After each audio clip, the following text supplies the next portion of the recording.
안녕하세요. 공시와 투자 캐피탈을 통해 투자 아이디어를 찾아준 테린이 아빠입니다. 내용 보시고 도움되시면 구독, 좋아요, 알람 부탁드리겠습니다.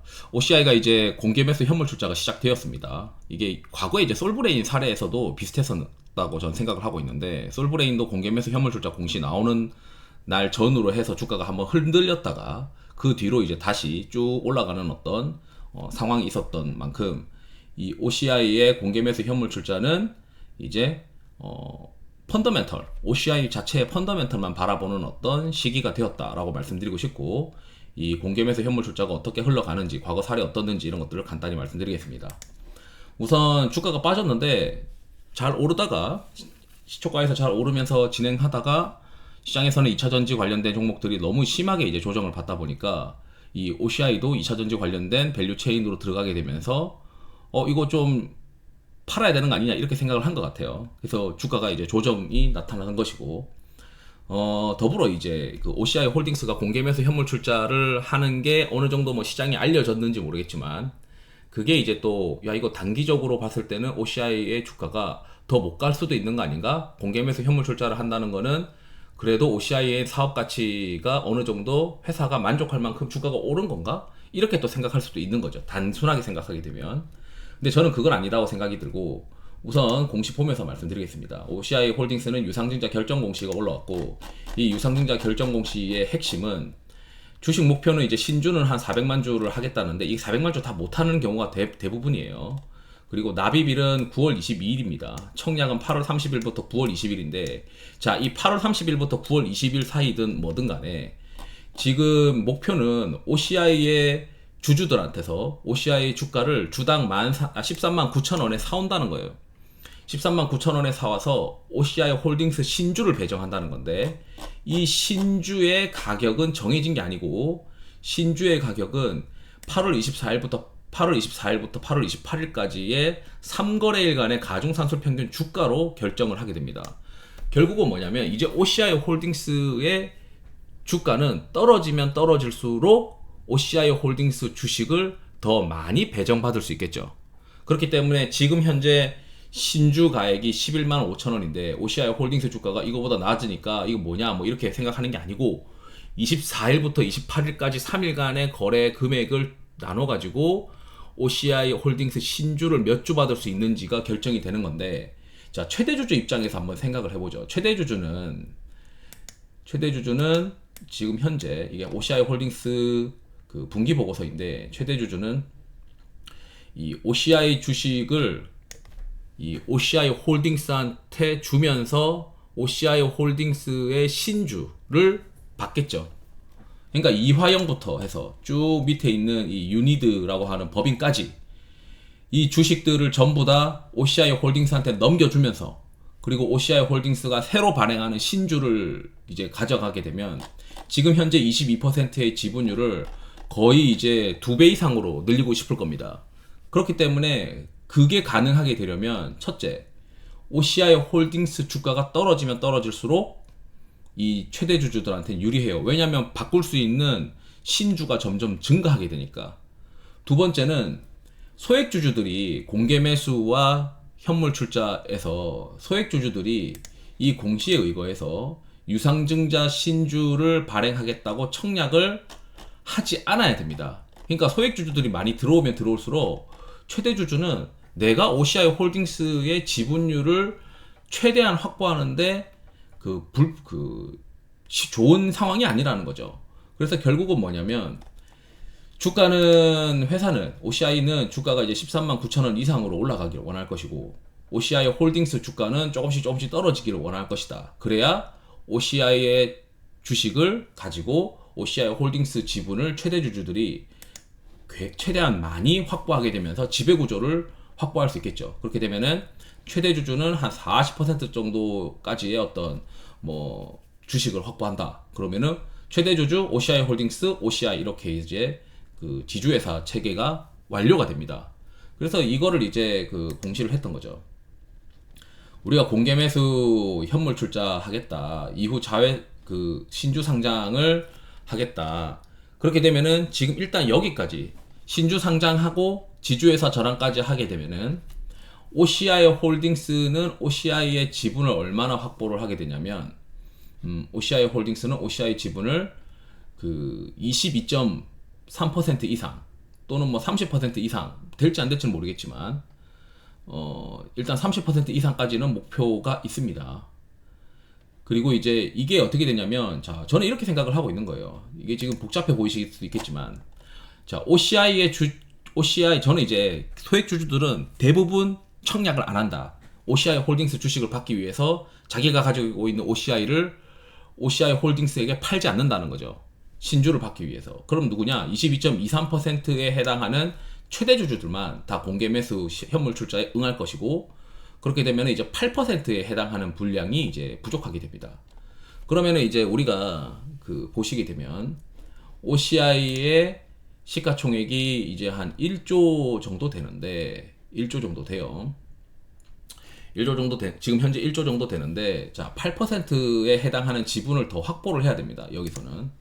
자, 그러면 8%에 해당하는 지분을 확보를 하는데, 여기서 이제 30% 이상 확보를 하겠다라고 이제 되어 있으니까, 이 30%에 해당하는 거는 자회사를 현물 출자하겠다. 이때 이 자회사는 이제 그 OCI 차이나 밑에 있는 회사들, 그 다음에 현대 OCI, 그 다음에 피에노 케미칼, 이런 기업들이 이제 현물 출자 형태로 들어오게 됩니다. 그래서 결국은 뭐냐면, 일단 우리가 바라볼 수 있는 거, 이 자회사 현물 출자는 이때 가서 좀 보는 거고, 지금 현재는 공개 매수 현물 출자를 기준으로 해서 회사가 의도하는 게 뭘까, 이걸 이제 판단을 해야 되는데, 회사는 이 현물 출자와 유상증자 청약하는 요 시기에 주가가 13만 9천 원 이하로 떨어져 있으면은 좋아하지 않는다는 겁니다. 결국 이제 그 13만 9천 원 이상으로 올라가야 이 최대 주주만 이 공개 매수 현물 출자에 응하고, 최대 주주가 아닌 소액 주주들은 그냥 OCI 주식을 들고 있는 게 최대 주주한테 가장 유리한 것이고, 사실 이제 소액 주주 입장에서도 그냥 들고 있는 게 가장 유리해요. 이걸 이제 유사한 사례를 한번 봅시다. 유사한 사례를 한번 보시게 되면, 자, 솔브레인 홀딩스가 2020년 12월 7일, 17일에 지금 정정 공시라고 되어 있는데, 최초 공시는 언제 했냐면 2020년 10월 26일 날 똑같은 공시를 냅니다. 우리가 공개 매수 현물 출자를 할 건데, 이때 이제 우리가 목표로 하는 주식 수가 이렇게 되어 있다. 근데 요게 이제 그 다음에 주가가 어떻게 됐느냐, 이런 것도 봐야겠죠. 그래서 보게 되면, 자, 최종적으로는 신주를 목표로 했던 거에 다 하지 못합니다. 그러니까 최대 주주 위주로만 결국 이제 공개 매수 현물 출자에 응했다라고 이제 보시면 돼요. 실제 목표와 실제 신주의 조달 주식 수는 현저히 낮습니다. 그렇기 때문에 OCI 홀딩스의 유상증자 공시도 나중에 이제 정정이 되면서, 최종 확정되면서 요 숫자를 못한다라는 거예요. 그 말은 뭐냐면, 최대 주주만 대부분 공개 매수에 응했기 때문이다. 솔브레인 홀딩스에서도. 그러면서 솔브레인 홀딩스는 지배 구조가 이제 바뀌게 되죠. 자, 그럼 이제 차트를 한번 보죠. 차트 한번 보면, 요게 지금 요때 당시가 2020년, 요게 이제 공시가 이제 2020년 10월 26일 날 올라왔고, 2020년 10월 26일 날 올라오고 나서는 주가가 계속 올라가요. 그냥 이 반도체 업황이나 전망 이런 거에 따라서 솔브레인 주가는 연동이 됐다라고 보시면 됩니다. 그리고 이때 당시에 이제 보고서들을 보게 되면 대부분 다 내용이 비슷합니다. 지금 아마 OCI의 내용과 비슷할 거예요. 이렇게 되어 있어요. 야, 이거 내가 봤을 때는 이거 인적 분할하고 나서 뜯어내고 나니까 이 소재 업종, 반도체 소재 쪽에서는 밸류가 너무 싼 거 아니냐. 10배다, 10배. 대부분 다 15배던데 이거 10배니까 이거 좀 봐야 되는 거 아니냐. 사업 분할하면서 순수 반도체 소재 업체가 됐으니까 이거 지금 내가 봤을 때는 키 맞추기를 해야 된다 라고 이제 주장을 한 거죠. 근데 실제 키 맞추기가 된 겁니다. 그럼 이제 비슷하지 않아요? OCI가 이제 뜯어내고 나니까 내년 실적 기준으로 밸류에이션이 굉장히 싸 보인다. 주변에 있는 2차전지나 반도체 소재나 뭐 화학하는 애들의 어떤 가중평균에서 평균 밸류에이션 대충 해보면 그런 기업들 대비해서 훨씬 싼 거 아니냐, 이렇게 지금 시장에서 생각을 하고 있단 말이죠. 그렇기 때문에 솔브레인과 가장 적합한 어떤 형태이다 라고 보시면 됩니다. 그러면 이제 또 이렇게 생각하죠. 에코프로랑 에코프로 HN은 좀 다르던데 라고 이제 하시는 분들도 있을 거예요. 그러니까 자, 이거 보시면 에코프로가 2021년 9월 6일에 처음 이제 유상증자 해서 똑같이 이제 현물 출자 공시를 냅니다. 그리고 목표 주식이 630만 주인데 실제 이제 주식은 이제 뭐 700만 주에서 훨씬 적어지게 됩니다. 이게 왜 700만 주까지 늘어나게 됐냐면 그 에코프로 주식이 지지부진했다는 거겠죠. 그러니까 이제 신주 발행 가능한 주식수가 더 증가했고, 그리고 그때 실제로 이제 청약은 최대주주 위주로만 했다라고 이제 보시면 됩니다. 그리고 이제 이 당시에 이제 주가를 보시게 되면 인적 분할하고 나서 주가가 이미 21만 원까지 뿜어버렸어요. 그리고 이제 요때 당시에 이제 그 공개매수 현물 출자를 했지만 이 당시에 밸류에이션 매력이 없었다라고 보시면 돼요.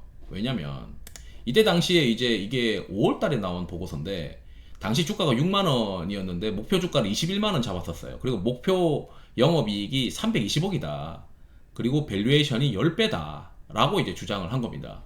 근데 실제 이 에코프로 HN의 2021년 영업이익은 139억을 이제 달성을 했었던 겁니다. 그래서 실제 멀티플이 이때 당시 이제 뭐 3년치의 시세를 보게 되면 이때 당시에 멀티플이 이제 시장에서 깨닫게 된 거죠. 야, 이거 보니까 시장에서 기대하는 밸류에이션이 아닌데, 밸류가 좀 비싼데, 그러니까 이제 공개 매수 현물 출자 끝나고 나니까 야, 이거 밸류에이션 좀 비싼 것 같은데 하고 떨어져 버린 거죠. 그래서 결국은 뭐냐면 그 사업회사는 사업회사답게 이 회사의 밸류에이션이 어떻고, 그 다음에 주변의 어떤 기업들, 비슷한 사업을 하고 있는 기업들의 밸류에이션이 어떻고, 그리고 그 밸류에이션 괴리를 좁힐 수 있는 회사냐, 그걸 봐야겠죠. 그래서 OCI 자체가 그 다양한 어떤 사업들을 하고 있고, 반도체 소재도 하고 있고, 나름 그 마켓에서 능력이 있는 회사이기 때문에 저는 이제 제가 생각했을 때 이 솔브레인 사례와 똑같이 저평가 매력이 부각돼야 되는 어떤 상황이다. 그래서 밸류에이션 갭을 줄여 나갈 것이다. 이렇게 지금 말씀드리면서 영상을 마치도록 하겠습니다. 투자에 도움이 되시길 바랍니다. 감사합니다.